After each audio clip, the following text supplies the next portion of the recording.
to kick off, so I'm going to talk about open innovation in mining, and this is basically an updated version of a talk I gave at an IMARC conference in 2015. Just as an aside, the IMARC was a conference held every year in Melbourne, and it was underwritten by the Victorian government as a means of trying to make it the preeminent mining conference in Australia. There's a conference called PDAC in Canada that's famous, and there's one in Denver every year in the US. And they wanted to say, you know, all we've got in Australia is what's called the Diggers and Dealers Conference. Yeah, I know about that one, yes. And so they thought, let's make it a major event. But the Victorian government only ever treated it as an event to be run to bring people to the conference centre and also bring people to Melbourne around November at the time of either the Spring Carnival and or the Formula One racing. So part of the major event strategy. Well, for those that remember, the last face-to-face one I attended was 2019, and there was a big Extinction Rebellion demonstration. And I don't know this for sure, but I assume the Victorian government has decided, I don't think they want this again this year, in an election year in November. And in addition, because they were really only underwriting it as a money-making exercise to bring punters to the conference centre, then they were actually losing money because of the cost of the policing. Horses and others was way beyond whatever profit they were making. So guess what? It's now moved to Sydney.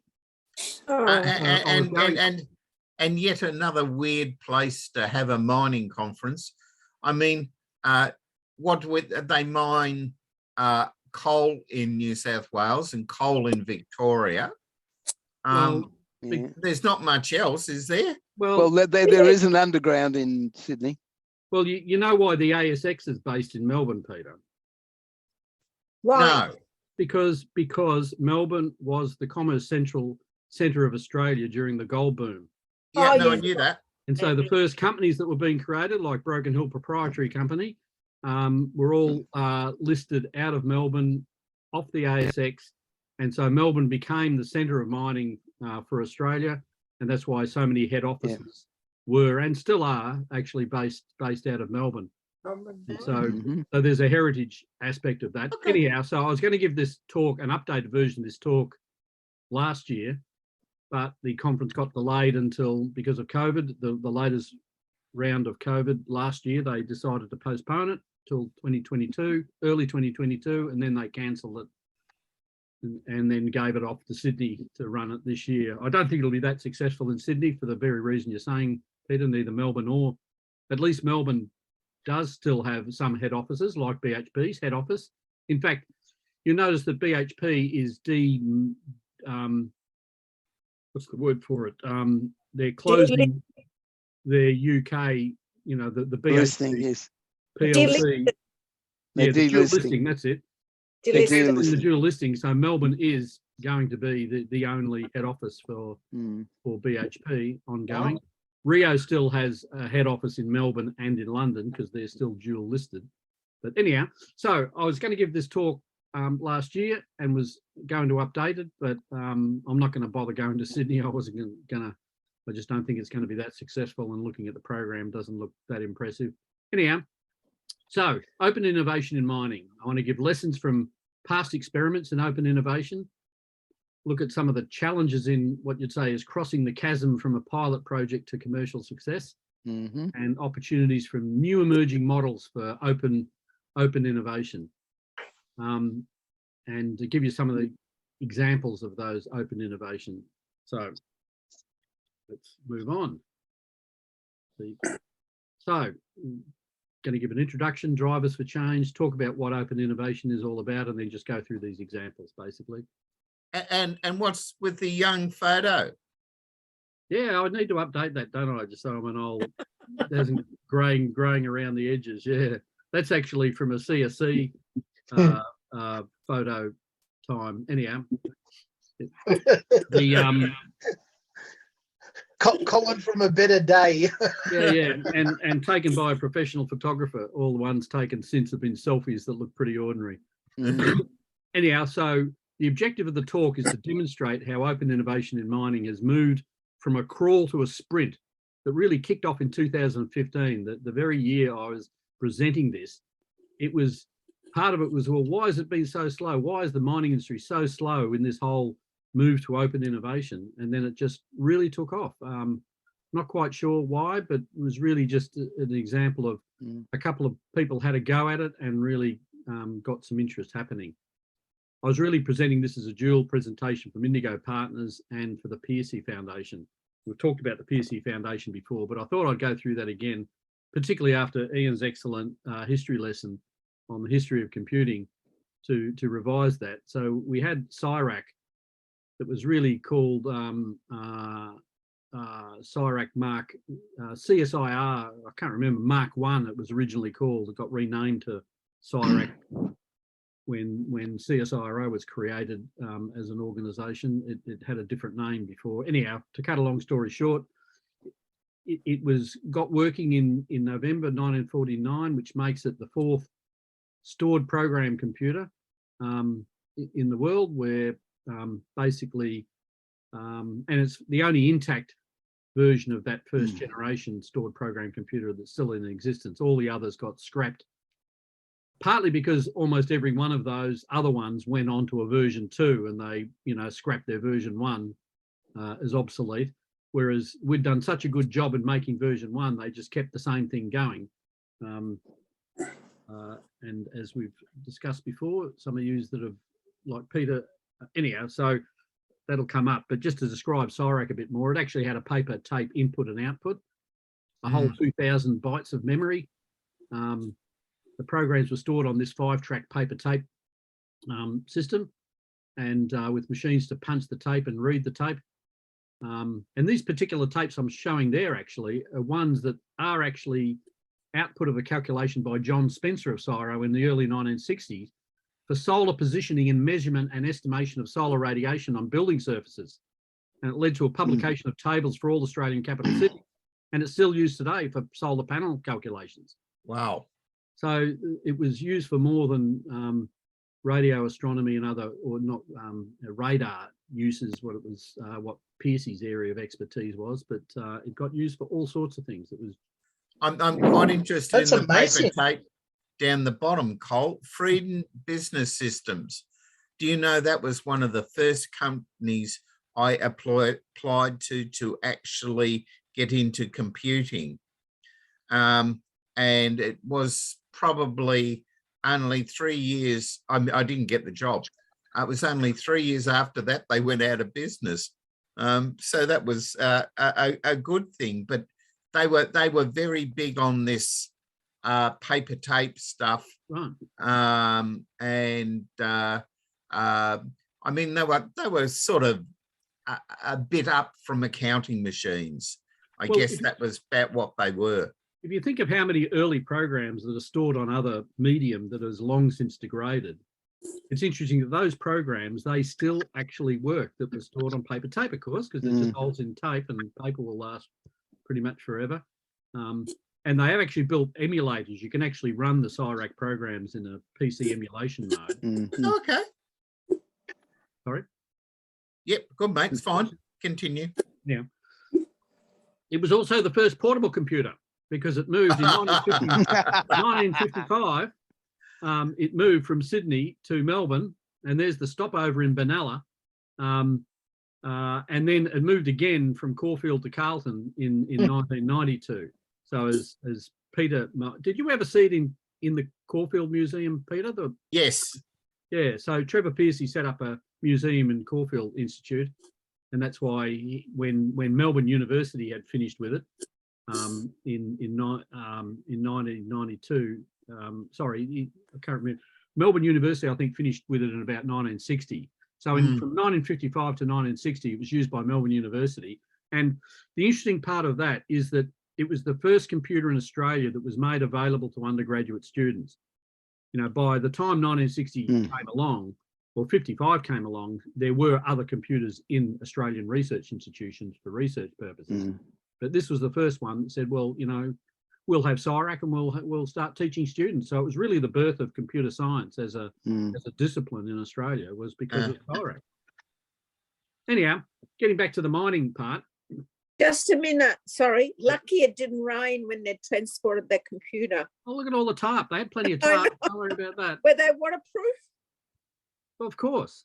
That's what. Okay. Have you ever, I've yet to see a waterproof tarp. Same here. It's the gaps between. It's not one tarp, right? You can see it being unfurled there, but that's the problem. It's got the overlapping tarps is where you're going to get into trouble. Hey guys, it was done in 1955. It was done properly, all right? Yeah. Well, yeah. But anyhow, but that's an interesting point. The fact that it was portable in the sense no other computer of that early phase was ever moved. Some were moved from the point of development to the customer once, but this one was moved from Sydney to Melbourne and got working again, and then worked for many more years after it. So it's quite a there was quite a feat. Just as an aside, we had the PSC oration last week. The oration was given by the relevant minister, Ed Husak, federal minister. I think the first time maybe a federal minister has given the PSC oration. He gave an excellent talk, and when it's put up on the PSC site, I'll share with you the link to it. It's well worth looking at, because I think we've finally got a federal minister that actually understands innovation and the digital. So he was a better after dinner speaker than Trevor ever was. Probably, yes. Yes, he's a politician. Of course, he can speak. Oh dear, he knows how to, and he gave a really good speech. Anyhow, Trevor was the worst after dinner speaker I've ever had in my misfortune to. Trevor who? Listen Trevor to. Pearcey, yes. Anyhow, okay, and we got that last time I raised it, and Peter had him as a lecturer, so it was even worse for him. Anyhow, okay, what are the trends driving change in mining? Why innovation needs to be happening?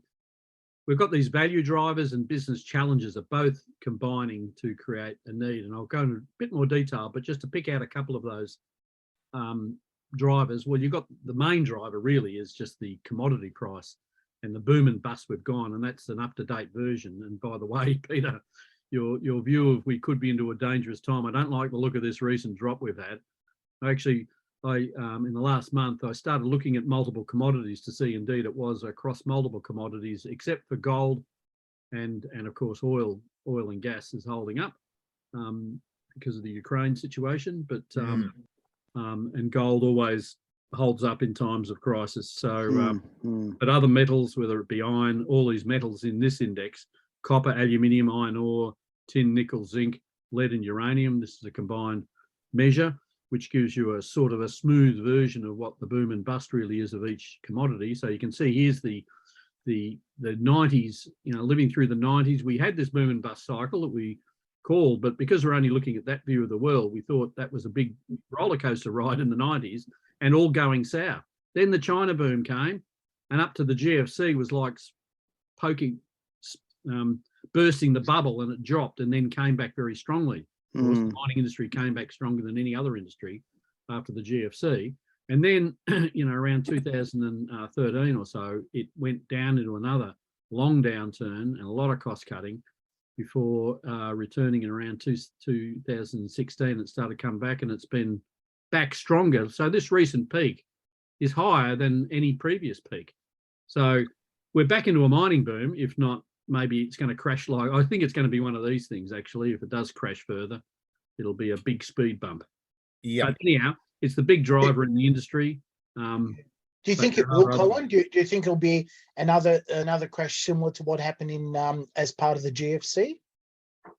Well, yeah. Let's not get into economics, but personally, I think one of the things is that during the pandemic, when every country in the world got into printing money, I remember at the time thinking, yeah, well, they used to complain that government shouldn't print money because it's going to increase inflation. But everyone was printing money. So the fact that we've now got inflation doesn't surprise me at all. Well, that was absolutely predicted by economists. Yeah. If you do this, then this will happen. Well, they did that. They printed money like it was going out of style, every single country. you know, we're now seeing the inflationary effects. And honestly, I was thinking too that it is a bit ominous that when you have high inflation and a unrelated spike in oil prices, it just reminds me of the 1970s, the early 70s. You know, basically the recession that killed off the Whitlam government was at the time of the OPEC, and we had really extreme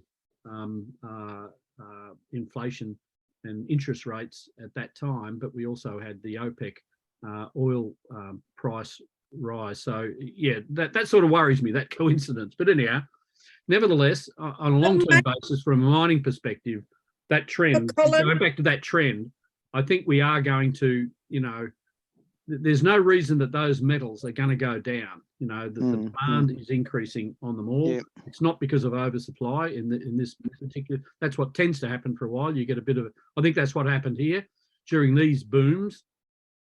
We had so much new projects and bringing new metal to market that's what I think was the cause of that down, was oversupply. You know, the classic. What do you call it in supply chain? Is it the whiplash effect in supply chain management, when you got this delay between the demand and then your ability to service that demand by opening new mines, you get that. That's a natural effect. I don't see that happening this time. You don't have this wealth of lots of projects that were happening in the late 2000s, early 2010 sort of period. Anyhow, so. But it's not the only value driver. You've got cost competitiveness has always been a driver in the mining industry as to how do you get competition. The resource base, who's got the best resources, often wins the game. The capital availability to do these major projects, and sustainability. And I've put it there, dams, caves, and climate change is really what sustainability is. And that's probably become the biggest recent driver in actual fact. Because of dam failures, blowing up caves, and of course towards net zero. And business challenges currently, we're mining deeper and lower grades, supply chain infrastructure constraints, specialist labour and equipment shortages, and increased regulation and country risk are all adding to make it really difficult to do mining these days. So you end up with these strategic imperatives. How are they trying to respond to that?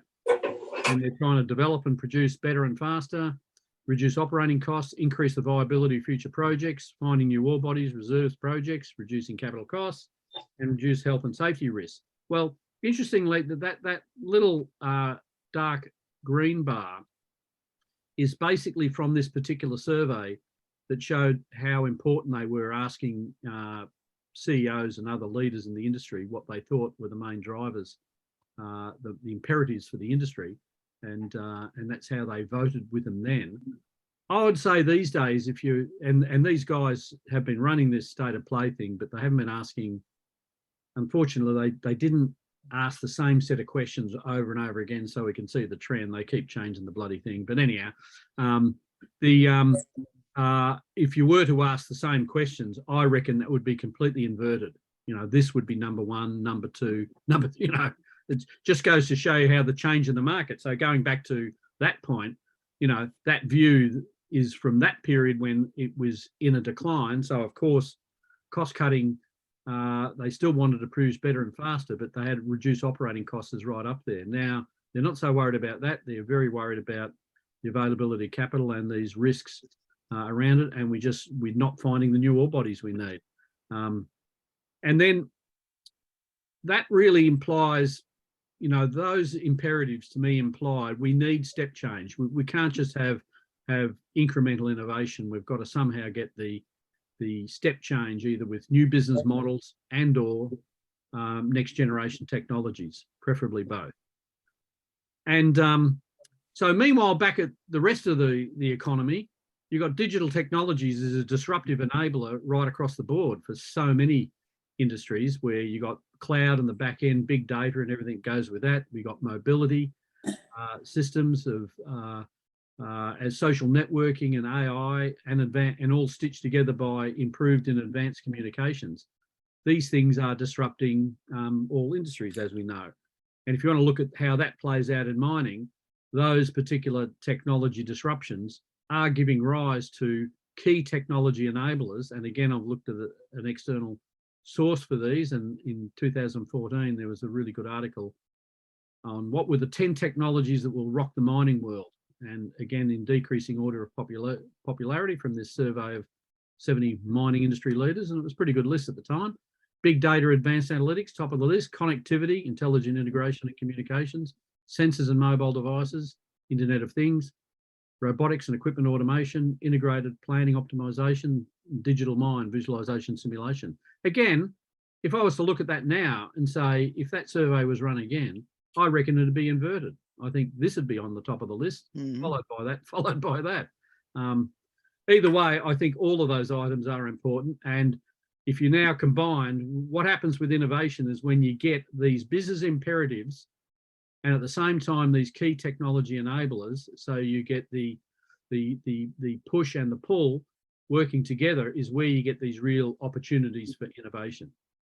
Now, from a mining industry perspective, it really has been an industry that hasn't innovated very much. And this, I like this particular slide from Clario Partners, where they just show it graphically. You know, just think of what the airline or aircraft aerospace has gone from the early parts of the 19th century to now, and then the telephone.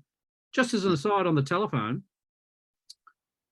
I only read this quite recently that, of course, Alexander Graham Bell gets all the credit for the telephone, but he came to visit Henry Sutton in Ballarat and was amazed to see that this inventor in Ballarat had worked out how to get the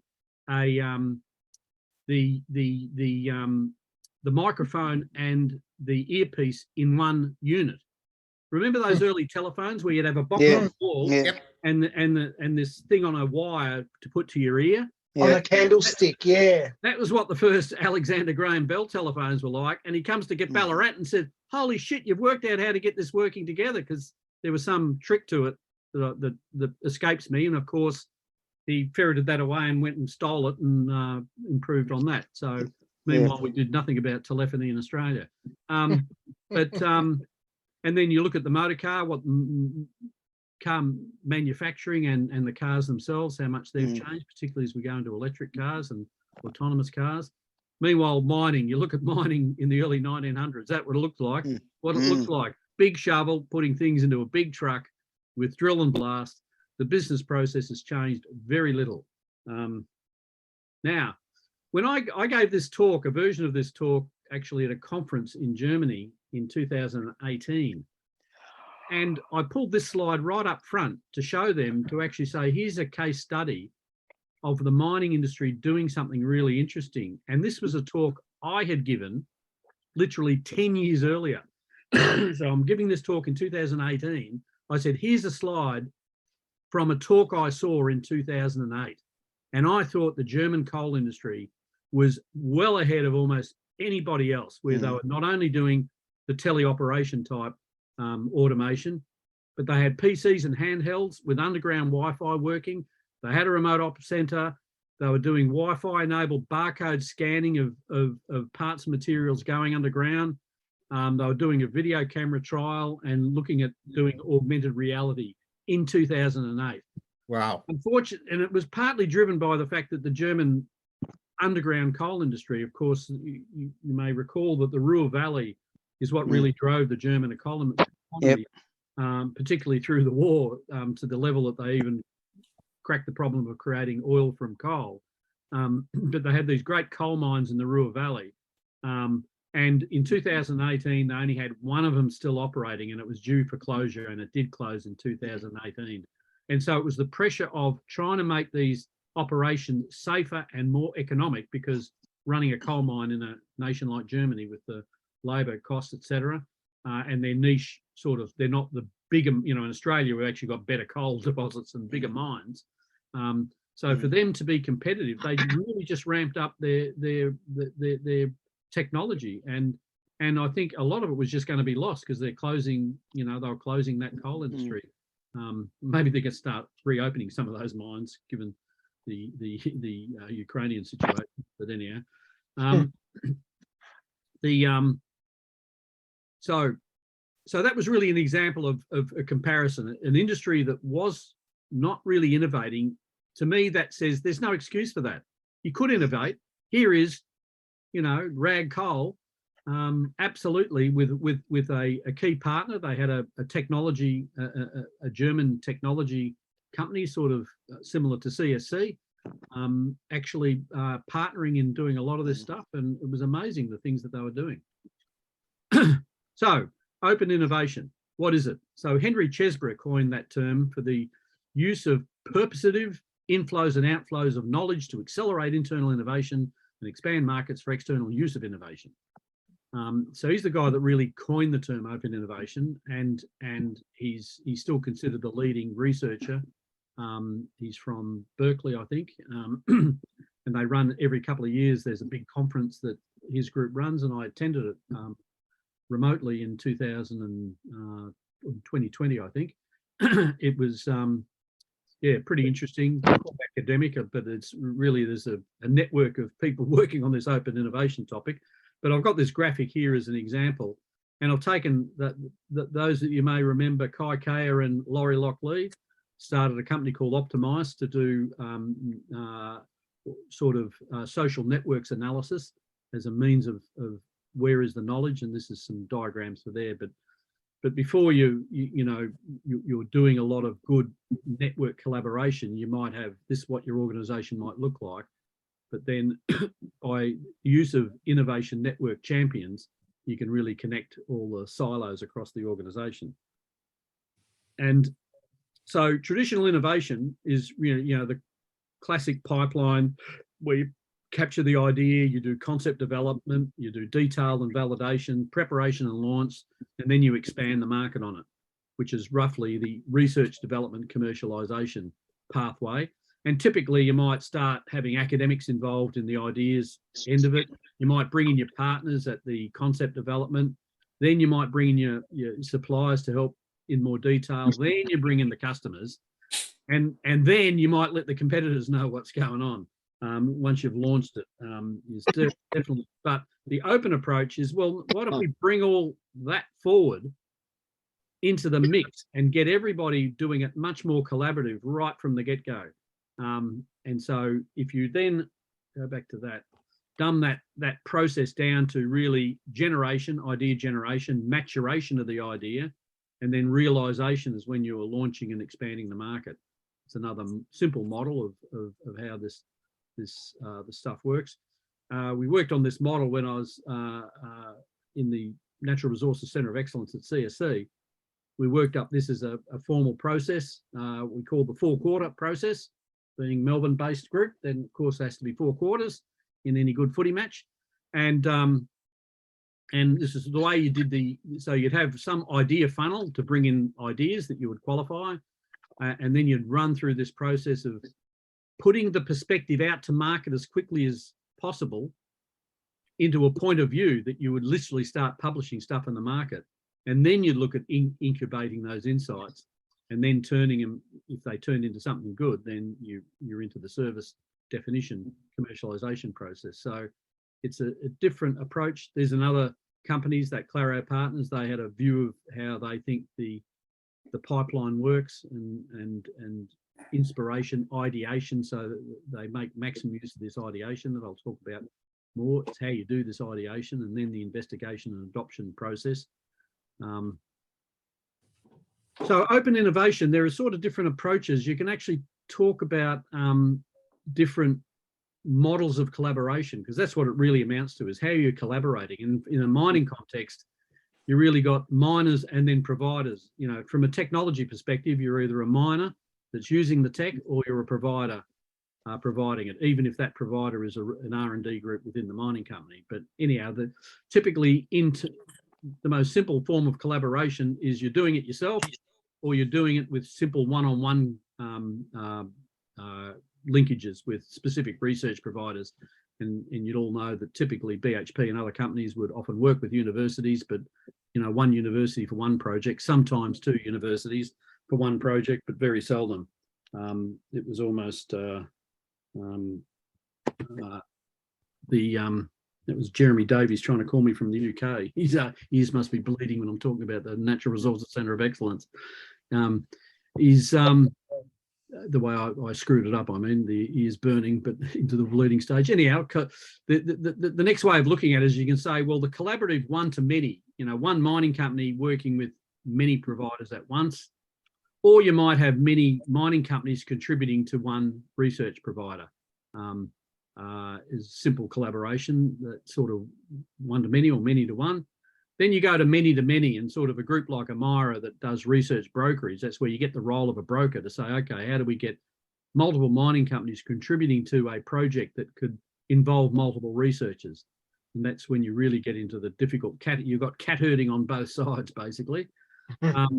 Well, the fully open would be to turn that model into, yes, you might have a broker that's managing the process, but you're getting linkages happening everywhere in a much more networked centric manner. So you're really just increasing the network as you go into an open innovation approach. So another way of looking at open innovation, really, the earliest examples of open innovation is really just crowdsourcing. And there are different ways of bringing that crowd together. And so you'd probably be familiar with a lot of the online classic crowdfunding services where you just, GoFundMe type stuff to get your money, or there are investment brokerages that source investor funding to get multiple people investing something, or even a recruitment site that's a sort of an online open source of getting people and projects. Then you might look at online collaborative platforms that either just collaborative online innovation networks, coins, communities of practice, those sort of things that are all done online, undertaking projects and developing knowledge as those sort of platforms. And then you've got these ideation platforms where you're generating and shaping opportunities and solutions in an online manner, but in a very collaborative approach. So that's the online platforms. But then the other approach, other more traditional approaches actually, is doing it in workshops face-to-face. So you could do that through innovation consortia with major challenges where one-to-many or many-to-many type consortia getting together to solve something. And then these hackathons that are sometimes specific challenges done over short periods of time, but they're done in a workshop and not online. So if we just look at some of the online examples of technologies that enable this, this is just a small list of, there's hundreds of these goddamn platforms for either doing crowdfunding, Kickstarter, Indiegogo, GoFundMe, investment brokerage. Australian Innovation Network was one example. I'm not even sure if that's still going, that one, but anyhow, recruitment, Mechanical Turk recruitment, collaborative online innovation networks, Jive.com, Status, Drupal, lots of them, Yammer, there's a whole, there's just hundreds. And innovation challenge technologies to support these sort of challenges. There's also a long list of those. So there's plenty of technologies, and even this was pre-pandemic, right? So the pandemic, if anything, has really ramped up this whole area where so much more is going online. Anyhow, just to give you some examples, and this is back from 2015 when I first put this together, and even now looking at it, pretty impressive. This flying robot someone was trying to get going in Kickstarter, and it was going to be a Wi-Fi and Bluetooth comms. It was going to cost you $520 to get one, but it had GPS, accelerometers, gyroscope, barometer, magnetometer, and all these things they were going to have. I'm sure they didn't achieve all those things, but it was going to be a very smart little UAV for doing all sorts of things. But that's the sort of thing you would get, and that was sort of better than any commercial UAV for these sort of things. We do have these off the shelf now, in effect, but because there's been so much UAV development. Take another example from that time, from an Indiegogo example, was one that was proposing a self-charging GPS tracking device. Just have a little button thing that would literally use motion charging, like those watches that used to be self-winding watches.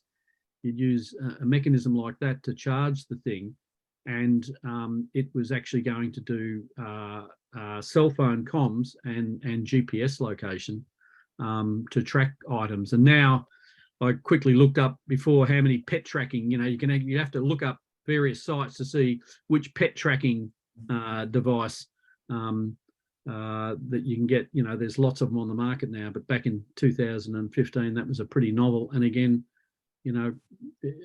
an approach to, well, how did someone came up with the idea, put it up on a crowdfunding, give me the money and I'll make this.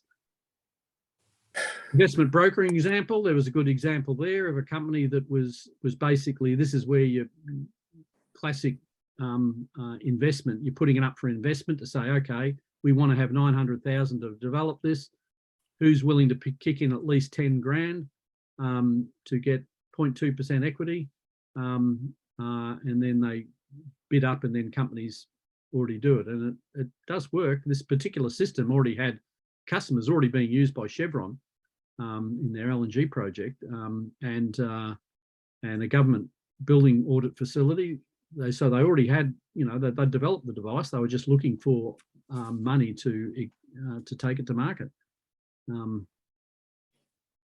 So ideations. Now, I don't know who's did anyone contribute to any of the CSC ideations? Michael, do you remember, do you still do those in CSC or DXC? No, a lot of that disappeared probably when probably after we took over UXC. UXC we actually doubled in size, and a lot of that went sort of away. Unfortunately, just sort of died a death by stealth. Unfortunately. Well, I think it was because it was the CEO was keen on this. I remember him doing a CEO. Who was the CEO before? Would have been Nick Wilkinson or no, I'm not talking about Australia. I'm talking about globally. These were global not Mike Lowry. All that stuff got cut before him. Would have been before him. Yeah, that's right. Anyhow, but I remember at the day in those times, the best example actually I saw at the time was the Cisco iPrize. It was actually written up in a Harvard Business Review article, and it was really impressive what they'd done. They put up a decent prize, 250 grand, with a challenge, and got a whole bunch of people pitching. They got 1,200 ideas submitted. They got 40 semi-finalists.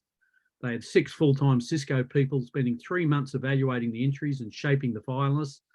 Part of this ideation is sometimes the merging of, you know, people pitching different ideas and they're overlapping, and then you'd start suggesting, why don't you get together with that guy? Your idea plus his idea would make an even better idea. And you say you sort of have the evolution of the ideas as you go. And the idea is to come up with a subset of really good ideas.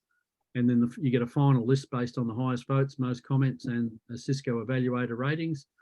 And 70% of the final 40 were actually collaborated with other entries and combined forces like that. It was a really good, well written up, you know, that HBR article really described it well, and I thought, shit, this is the way to do it. I mean, CSC did do it, but didn't, you know, weren't 6 full-time people spending 3 months doing it. I mean, that's no, they would never have invested that level of money. Anyhow, anyhow, it's still written up on the Bright idea as one of those technologies to enable this sort of thing. So it's one of their case studies. You can see it as well as on the Cisco site. Siemens were getting into this in 2015 and 16, and I think they're still been going. And they were early on getting it sort of often targeting, you know, future, you know, waste management, energy, food, ag, that sort of stuff. Prizes weren't as big, but still, you know, not to be sneezed at.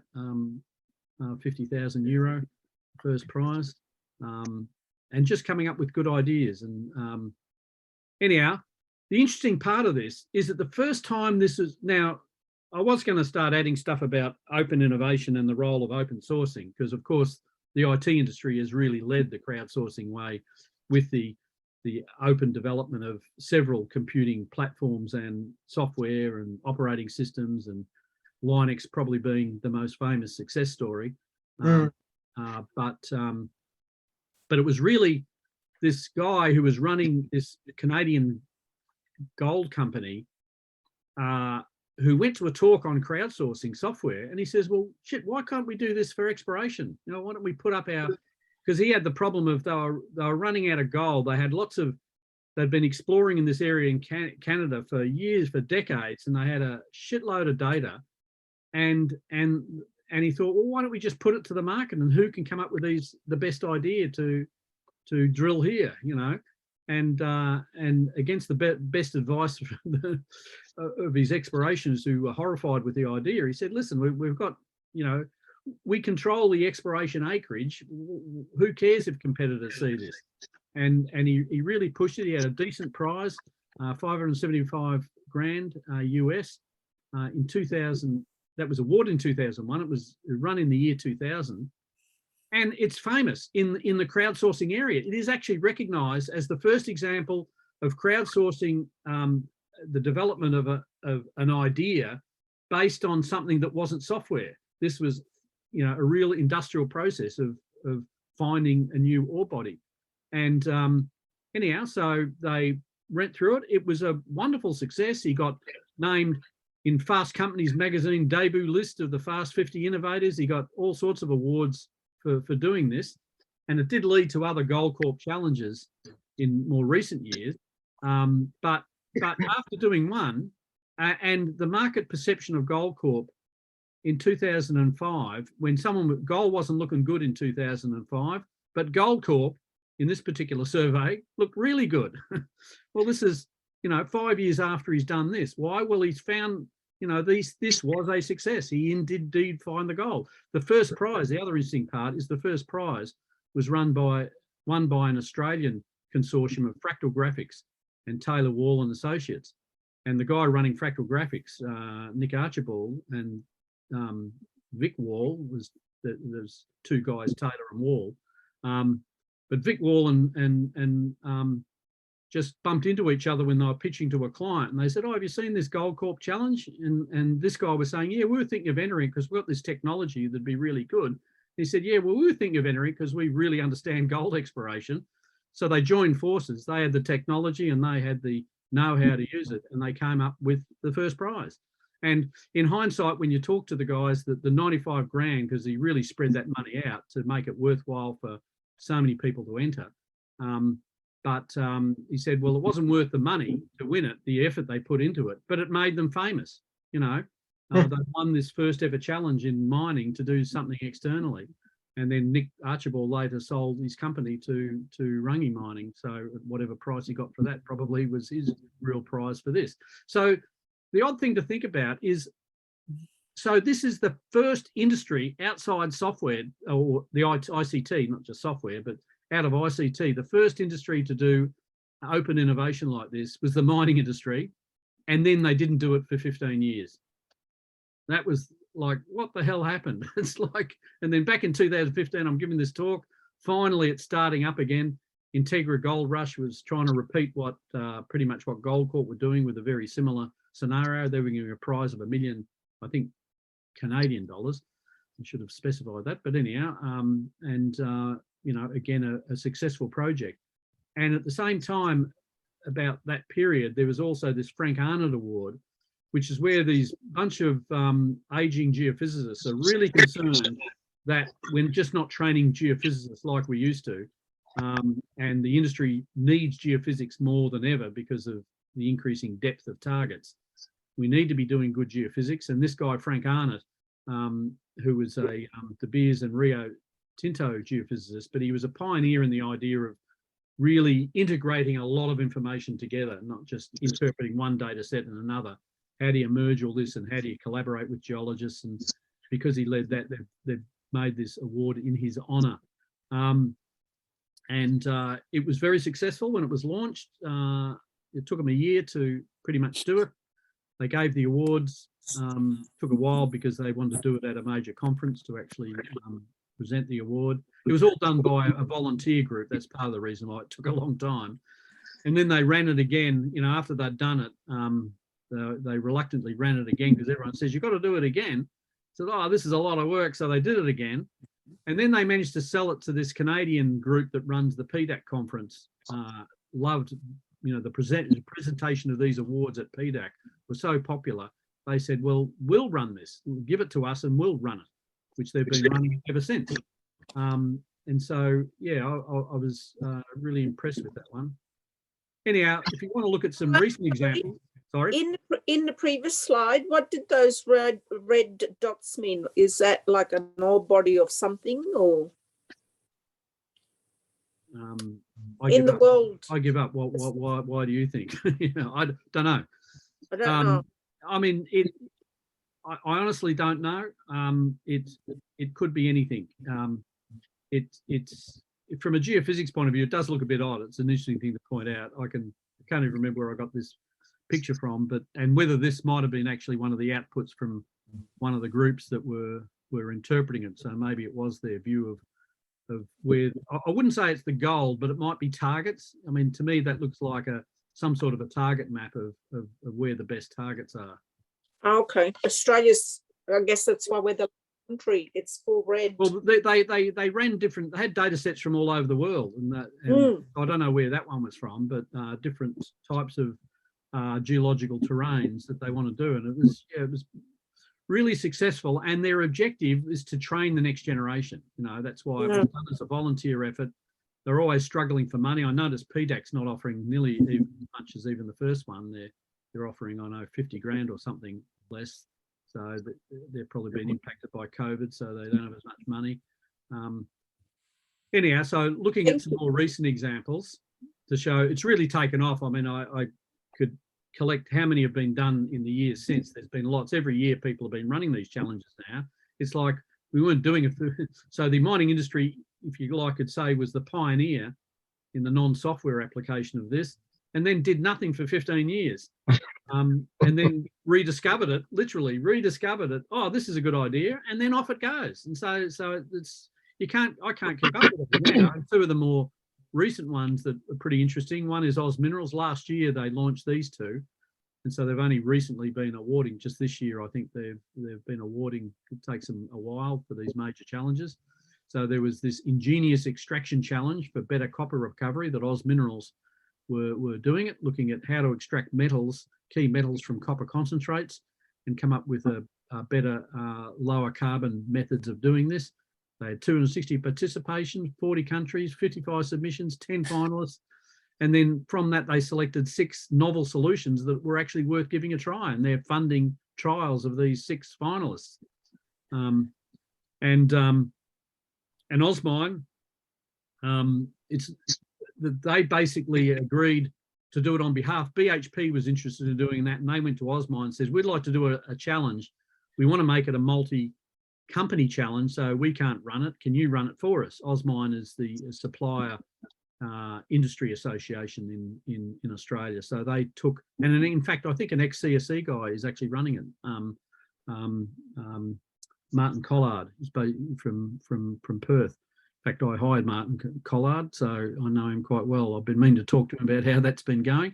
But so they had these founding patrons of BHP, Rio and Vale, and then they got 18 other mining companies to join in. And it was all about to accelerate the commercialisation of solutions to deliver electricity to large battery electric off-road haul trucks, you know, the big trucks, 220 tonnes or more payload. And BHP had already had a project where they were calling what they call a trolley assist, which is basically, you know, putting, you know, how we have overhead power lines for trams. You know, the word for a tram in many countries is a trolley. We call them trams, but other people call them trolleys. But anyhow, so the truck would actually have a bit like a tram, that connector, that when it actually has to go out of the pit, the big problem for these large trucks is that whether you're an underground or a surface operation, the truck's got to climb out of the pit, you know, a long way. And so it's the potential energy of moving a, you know, 220 tons up a hill. You know, you just don't have enough battery power to do it. So the idea was the truck would then hook onto a tram line to go up the hill. That was what BHP was trialling, and it wasn't sort of working well enough for them. They're having all sorts of issues, and they thought, oh shit. And then they thought, well, why don't we just put this up to a challenge to see if people can come up with other ideas, or either ideas to get this thing working or other similar things. The main objective is how can we get a battery operated truck to actually haul the ore. And they got 8 winning solution concepts from lots of countries around the world. And only just this year have been announcing they've got these concepts, and I think they're moving ahead with several of them. So it's definitely an idea whose time has come. The other thing is looking at the face-to-face workshops. There are ways of doing open innovation approaches to that. And an example of that was the Anglo Gold Ashanti Technology Innovation Consortium that CSE was a party to. and that Dennis Franklin and I attended that on behalf of CSC. But interestingly enough, in the days, you know, how hard it was, probably still is, to get overseas travel from CSC. We managed to get AGA accepted us as being a research organisation because it was the CSC Centre of Excellence doing this, not CSC, and therefore they paid for the airfares, which they were paying for other universities and stuff. So we got business class airfares and accommodation paid for. So we were able to do it. It was just multiple workshops over several years to actually solve this problem of how do you mine deep underground. You know, Anglo-Gold Ashanti in a mine called Mpenang is already the deepest mine in the world, down at 5 kilometres. At 5 kilometres, the ambient temperature of the rock is like 80 degrees centigrade. And so the biggest cost for the whole operation is running a refrigerated air conditioning system, where they have giant ice-making slushy machines that then that convey down the shaft and into a refrigeration lake at the bottom, and literally running refrigerated air conditioning to cool down the rock so that people can work in it.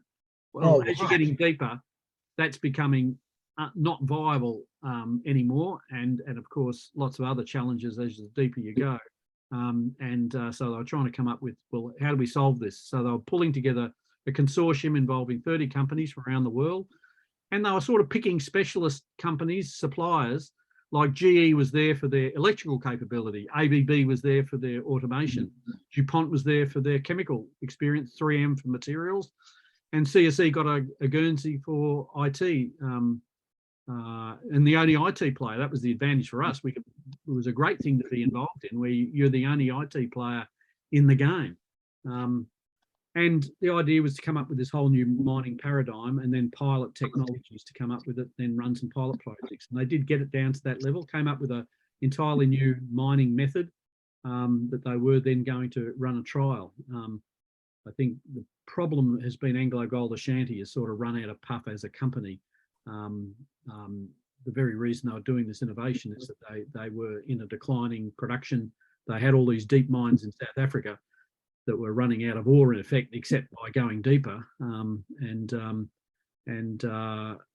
think the things caught up with them. So I'm not sure where it ended up with the whole thing, but of course, Dennis and I carried on even after we left CSC. We still carried on as being members. In fact, we still attended on behalf of CSC because no one in CSC was going to pick it up, so we kept doing it for another year. Exactly. I'm not surprised.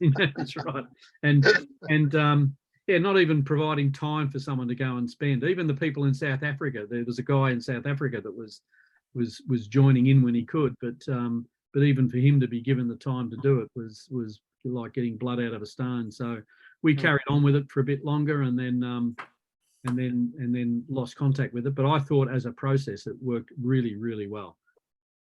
Another similar example, but a much shorter term thing. This was like over several years they were running these workshops from 2010 to 2013, and to get it to a proof of concept stage. These hackathons are things that, what can you do in a weekend? So they made them 54-hour events. You might have seen them. There's a lot of IT-based hackathons, government hacks and other things to come up with quick IT solutions. But this was targeted at mining, and this company was set up, Unearth, specifically to go after these hackathons. And they'd done 25 events when I last compiled this diagram in 2018. I think it sort of really trailed off because these guys got into running these innovation challenges.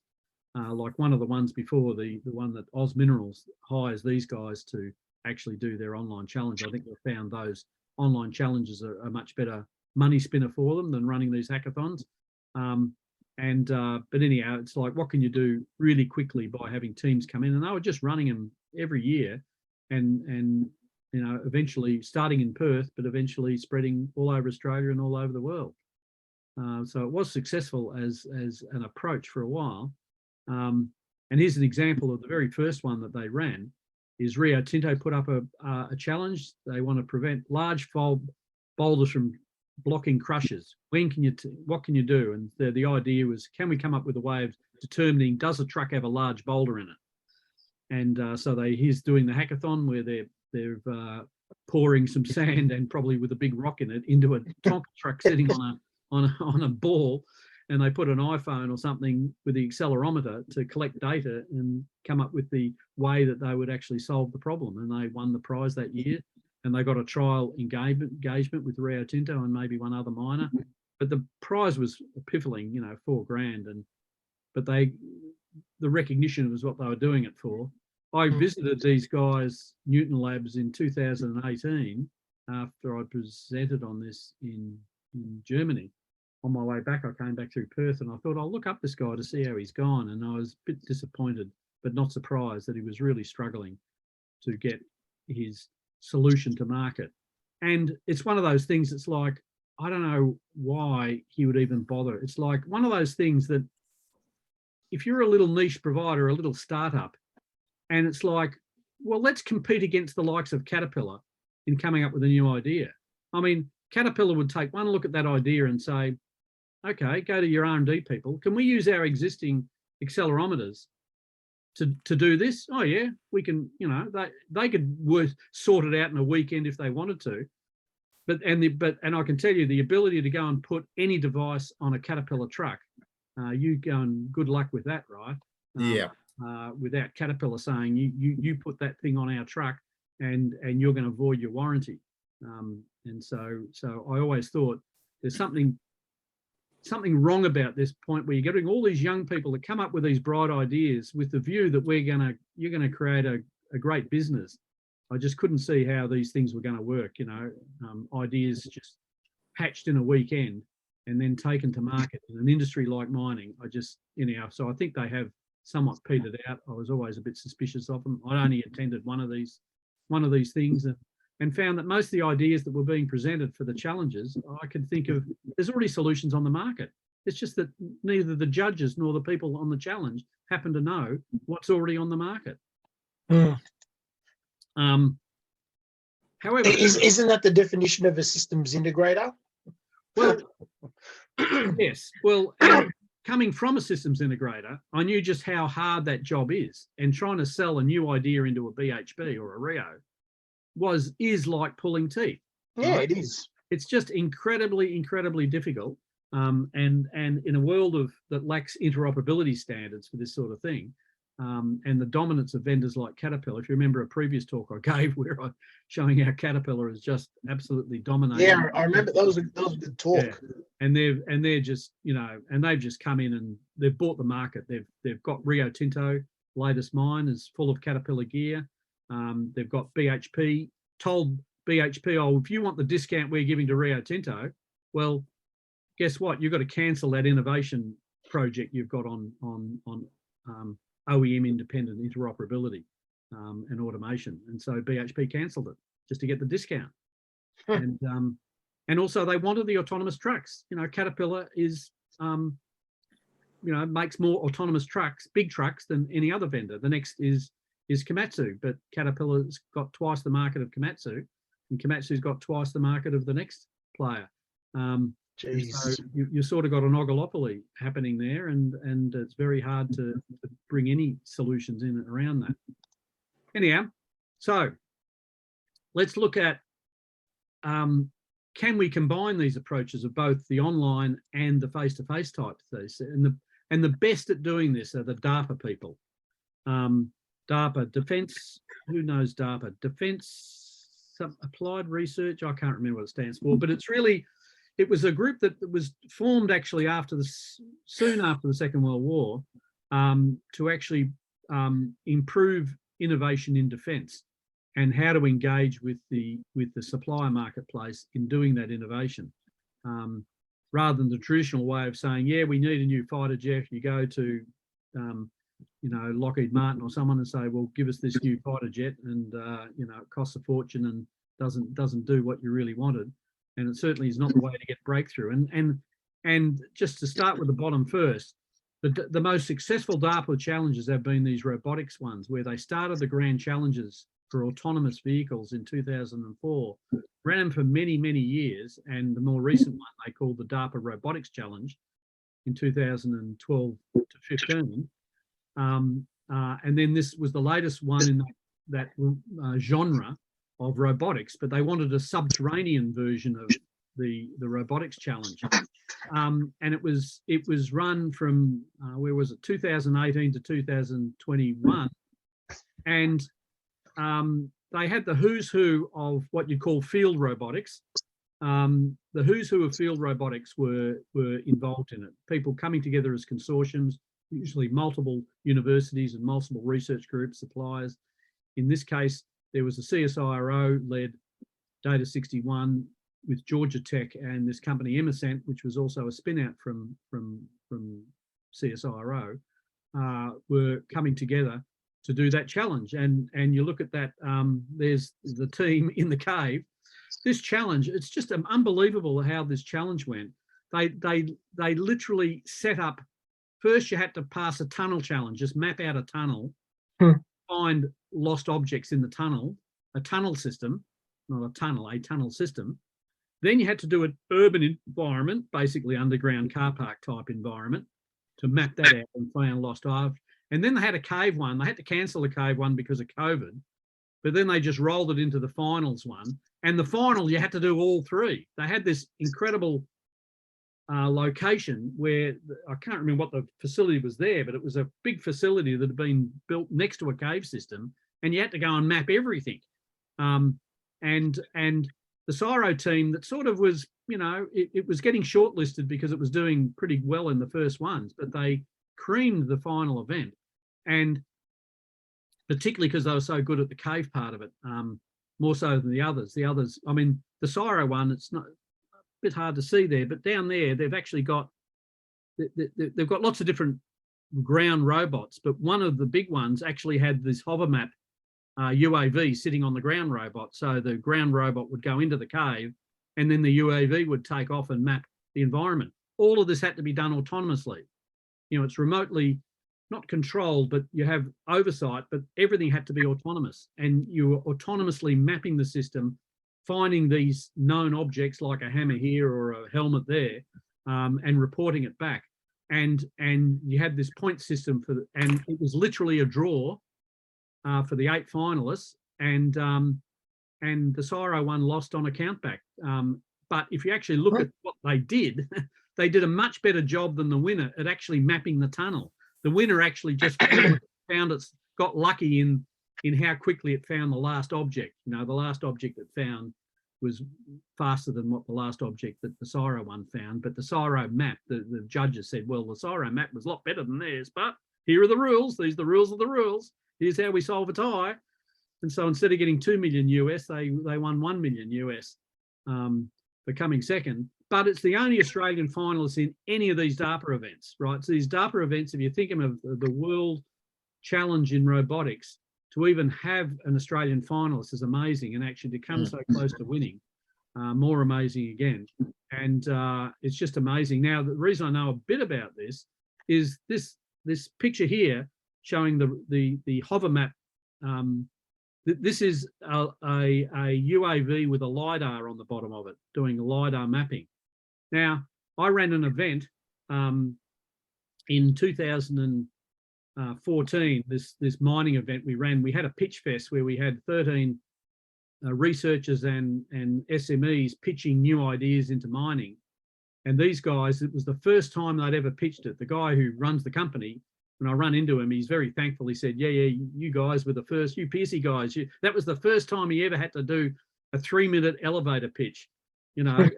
And of course he's done many since, because he's done a whole bunch of things. He's got funding, several rounds of funding.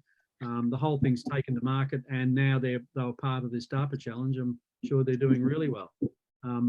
So the interesting thing, I couldn't help but pull out this quote that they use in the DARPA: the relationship between warfare and terrain demands the faculty of quickly and accurately grasping the topography of any area.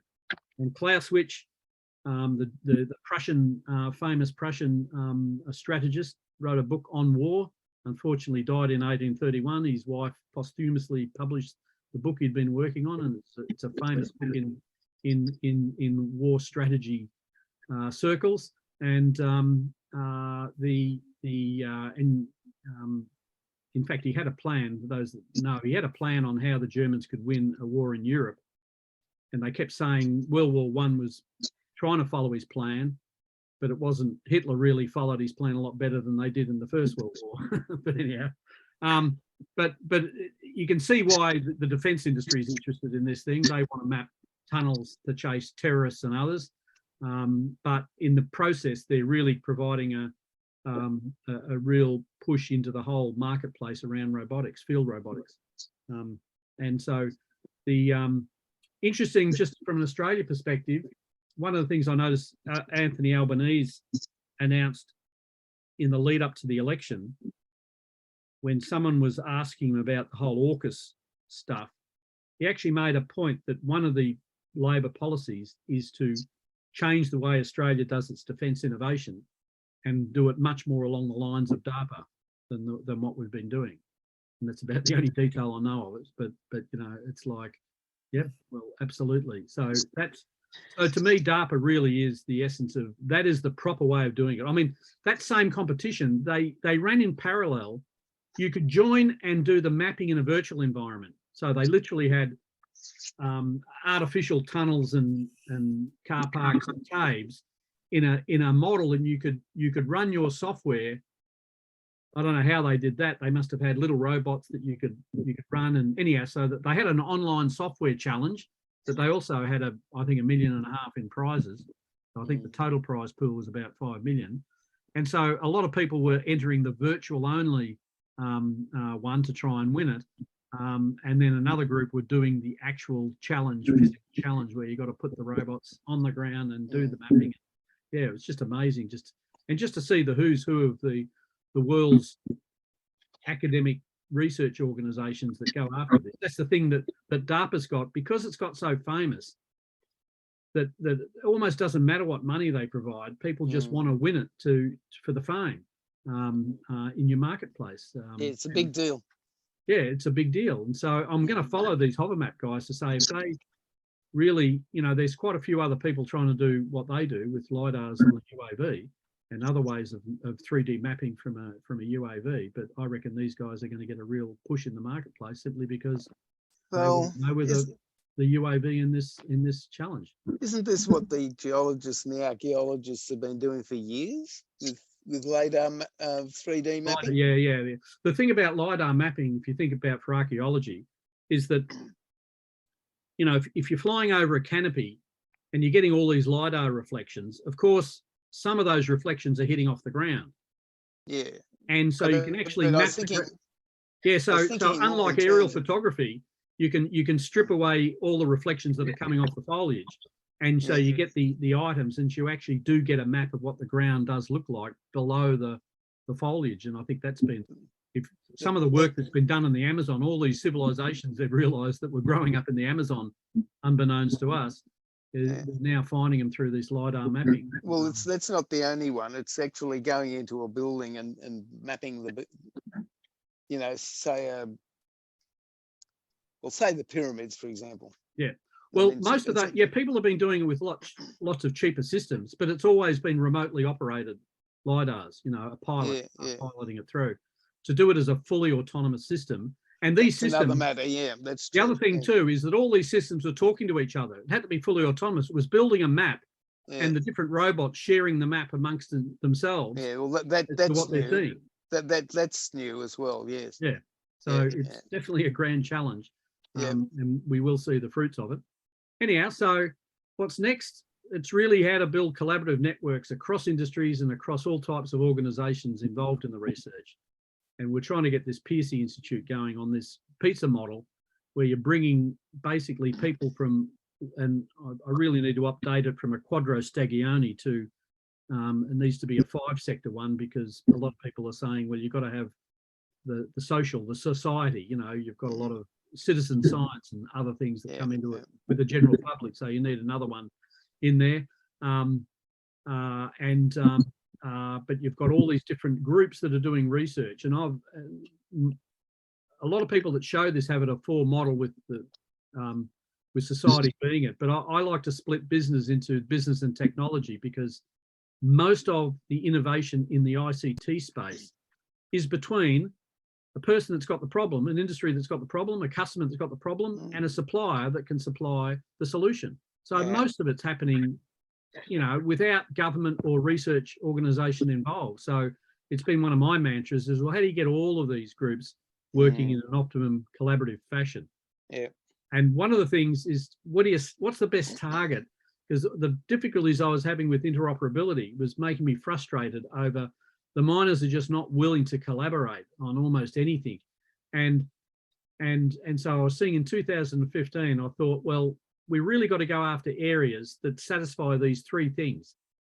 It's got to be an area where competitive pressure is lower, right? So it's not part of the core value chain. So this is our core business. We're not going to collaborate with our competitors around this.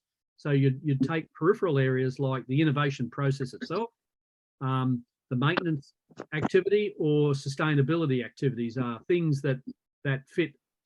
Your compression pressure is lower. In fact, there's a good reason for everyone doing this in a common way. And interoperability is less of an issue because the solutions in this space aren't as complex as these. And there's a simpler stakeholder landscape. You know, there's always someone you can get to in any company. Who's the person? There's an R&D manager that's in charge of that. There's someone, an asset manager or something that's in charge of that at a corporate level. And then there's a sustainability person at the top of the tree that you can get at there. And so that's what I thought then. However, with these recent examples that are happening, when I look at them, I'm thinking, well, what's the driver behind them? It's all the net zero CO2 stuff driving it in more recent times. It's like the miners want to do this quickly. They want to get to net zero. And there's two things happening there. One is they want to drive CO2 emissions down in their current operations, so they're good corporate citizens to say we're going to meet whatever 2030 goals or whatever they're going to commit to. They're going to try and cut down their own CO2 emissions, which frankly is irrelevant. You know, from a mining industry, the amount of emissions that the mining industry itself makes is not as significant as other areas, but nevertheless they all want to do it, right? Like, for example, who cares from a planetary point of view if the coal miners improve their efficiency by 30%, right? 30% less CO2 in the mining of coal. And then you burn the coal and have so much CO2 from that, it just sort of makes a mockery of it. But anyhow, so nevertheless, they're all got corporate objectives, and so they're putting money into how do we reduce our own emissions, and hence that trucking challenge sort of fits into that one. Expected rise in demand for clank minerals, clank, the new term for critical minerals, and it stands for copper, lithium, aluminium, nickel, and cobalt. The four metals that the future technology, whether it's solar cells or wind energy or anything you like, we're going to need a lot. Batteries, batteries are the big one. So lithium and nickel into batteries, but copper and aluminium, you know, the infrastructure you've got to build is, there's a lot more aluminium that goes into a wind turbine than bloody, you know. Well, there's a lot more copper in a transmission line than anything else. And there's a lot of copper in the transmission lines and stuff. So you'll hear more about this clank minerals. Is the expected rise. I mean, we can barely meet the demand for these metals in the current demand. But if the world wants to go to net zero by 2050, we just don't have enough. There's just not enough deposits in the world. We've got to find more and we've got to develop them quickly.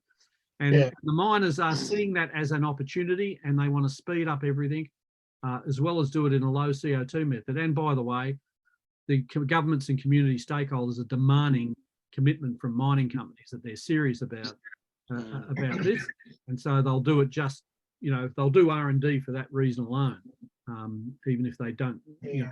So I think those three things together are going to drive it, and that means the sweet spots are coming in other areas, like in the core exploring. We need to find more deposits, have better ways of mining and processing it. Is where a lot of the effort is. Hey, Colin, just a quick question. Isn't cadmium supposed to be an important mineral for batteries, or is that just old technology? Sorry, cadmium, C-A-D-I-U-M. Cadmium. Cadmium. Cadmium. It's the old nickel cadmium batteries, but you know, lithium's really. It's hard to beat lithium as power, because lithium is what the third lightest. Hydrogen, helium, lithium. So There's Well, been, not quite that, It's but the lightest, so then that's you'd the have to problem with the listen. battery. there's been a fair bit of chatter about aluminium and sulfur. There is And sulfur. Yes. there is so much battery research happening in the world. Yeah, You this is huge. It's just incredible. It's just absolutely incredible. And if you expand batteries to electrical storage, so you're then into pumped hydro, into those gravity systems, there's just, and other chemical methods of storing it. I mean, a lot of the push for hydrogen, if you think of, you know, I personally think it's going to be, ammonium's going to be the transport mechanism for hydrogen, because it's easy to transport ammonium at Absolutely. atmospheric pressures and temperatures. But hydrogen, to get hydrogen down to a liquid form is just ridiculous amounts of compression, and then it so I reckon the ammonium route is going to be part of that. So that's like a chemical storage solution to store hydrogen in a way that can be then transported and then re-liberated into hydrogen when you need it. But it's just incredible the amount of developments of it. But from a mining perspective, and just as an aside, here's my prediction. I think Twiggy Forrest is working on this one. A real opportunity in Australia is that to come up with green steel, well, green iron and green aluminium, right? Because, you know, the world still needs so much, you know, is built on steel and aluminium.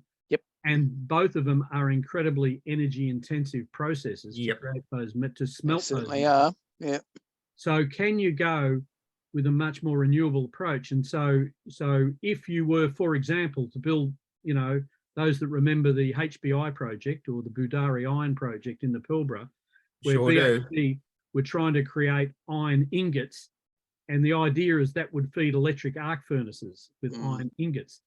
The problem with electric arc furnaces is that at the moment they're mostly fed by scrap metal, and therefore the quality of the steel you get is just got too many impurities. You can't use it for high quality steel. However, if you had good quality input like pure iron ingots, then electric arc furnaces would produce great steel. So it seems to me that the obvious thing for steel is, and for Australia, is that we create green iron using renewable power to drive a HBI type process in the Pilbara. We export green iron ingots to places where they want to convert it to steel, again with electric arc furnaces driven by renewable energy source. And you just dodge the coking coal process altogether. Aluminium's a little bit difficult. The electrical winning process that's used is hard to beat. Same with copper. But anyhow, people are working on that challenge that Oz Minerals is doing, is trying to come up with all sorts of other leaching methods that you could use to avoid. I don't think it avoids the electrowinning part of the process, but it avoids, you know, the other part where you grind the thing to dust and dissolve it in acid, and anyhow, it's then run flotation. Yeah, that the whole process of producing copper is an incredible industrial process that has to be done on site pretty much, because the cost of moving concentrate is expensive compared to moving copper. You know, that's why they do the electrowinning on site where they can, if they've got the electricity, do the electrowinning on site, and then aluminium. Some people call aluminium solid electricity because there's more electricity that goes into making aluminium than anything else. So I think that's going to be the next driver for open innovation, and it's partly because people, they want the solutions quickly. We don't have time for this anymore, and so everyone's, how can we do it as fast as possible? So embrace these open innovation methods of actually coming up with ideas and implementing them. So that was really my last Colin? slide. Yep. Just a quick question. I was just going to go over something you mentioned. So the day we get green iron or green steel, does that mean coking coal will not be ever used again? Well, it's going to take us a long time to wean off coal. You know, it is a process that's going to take till 2050 to wean ourselves off. Just the investment to get the quantities up. It's just the amount of base load that's already produced by, and you can see now that Germany's ruining the fact that they were busy closing coal-fired power stations and uranium power stations in recent years. And their solution to that was to become dependent on Russia for those gas pipelines. And now they realise the error of that strategy. And wasn't too good, was it, in tonight's news? Did the Russians blow their own pipes up? Well, is that, but is that a bit like conspiracy or incompetence? You know, it's like, you know, do you really trust, you know, I mean, the Russians do really know how to build stuff. You know, they got the first man into orbit, and they could well have beaten the Americans to the moon in another, you know, alternate reality. But you know, under Putin, you know, Russia's not what they used to be, even under the communists. And you know, this whole, you know, it's the problem of the oligarchies, right? You know, that it's a corrupt, it's a corrupt system, and so that just leads to all sorts of, you know, corruption in the process, and even under the communists. Say, if you go back to when Chernobyl, if you look at the lessons of Chernobyl, it wasn't so much that, you know, it was what they did after the accident that was exacerbated because of their political system, that no one, you know, they didn't want to actually admit what had happened. In fact, the people at Chernobyl didn't want to admit to Moscow what was going on, and trying to cover it up and trying to fix it themselves. And then when Moscow found out what was really going on, because they sent in their review team, then it was like, well, how do we not tell the world how bad this is while they try and fix it? It just illustrates how you can corrupt what should be a technical problem that you're trying to solve. It's also Russia's a kleptocracy. You know, the first consideration is, what can I, as a officer of the crown or whatever it is, you know, can make out of this? So if you're a general in the army, the idea is, how much can I sell the supplies that my unit's been given? Well, I think, to me, a lot of it comes down to actually just good governance, right? Governance in the original sense of the term. You know, who's overseeing someone doing something and making sure? And part of the problem in the communists, we had a bad name for having the commissars that were providing the governance on being a good communist. More important than anything else was the problem there. But who checks if you've got these autocrat, or the kleptocrats, you call them? Kleptocrats, absolutely. That are making money off it unchecked, right? Yeah. And Putin is getting a slice out of all of this money. You know, some people think he could be the richest man in the world. Yes. Because he's getting a slice out of everyone that's got their hands in the till.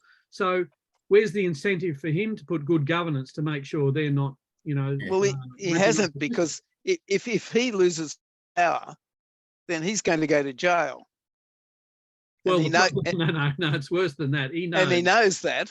He loses power, he's a dead man. He's going to be. Well, that's assuming that he lasts long enough to get into jail. That's, well, it'll be tipped out. What you know, a lot of the oligarchs that are mysteriously dying of various causes. It'll happen to him. I worked for this company once, and they had an order for Russia, and they ordered 12 of everything, but you had to put 12 plus 1. So it was actually 13 of everything. And I said, oh, who's the 13th for? And you couldn't charge them. They said, oh, that's for the Russian mafia. The baker's dozen. Baker's dozen. You know, 13, and I said, oh, okay. And because then it was screwing up all the inventory, and you know, you had to allocate it to someone to bill somebody, and the boss said, well, just bill me. And I, okay. Crazy. Well, I think well, who knows what's going to happen? And, you know, just from back to the innovation topic, I mean, you know, the Russian innovation system is broken. You know, great engineers, great scientists, but they just haven't got a system that they can shine. And America's getting like that too, right? I mean, honestly, if you know, it's not, you know, this winner takes all mentality of you know, the richest just keep getting richer. it's really going to stifle innovation, and because they're not going to allow others to come up. You know, we'll be back to that. You know, we know Microsoft used to be famous for, you know, taking over companies just to kill the competition. That'll just keep happening. Yeah. Cole, thank you very much for yet another fascinating presentation.